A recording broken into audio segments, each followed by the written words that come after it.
Endi oilasi bor. Buzilib ketsa nima qilasan? Men oilasini buzish niyatim yo'q, o'rtoq. Shunchaki 2 kun dam olamiz, qaytamiz, bo'ldi.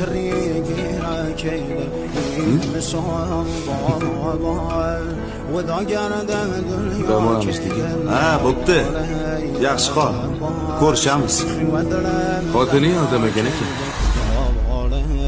Erim 2 kunga komandirovga ketyapti.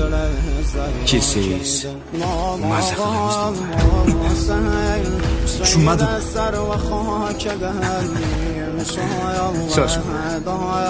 O'rtoq, men ham xuddi senga o'xshab birovni hayotini buzishni aytmayman.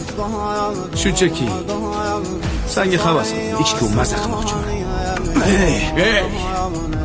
Sen birovni xotini bilan yalla oqib yurganingda, seni xotining nima? Bu ish qilmaydi deb o'ylaysanmi? Sen nima ish qilsang xotiningdan qaytadi. Xavotir olma.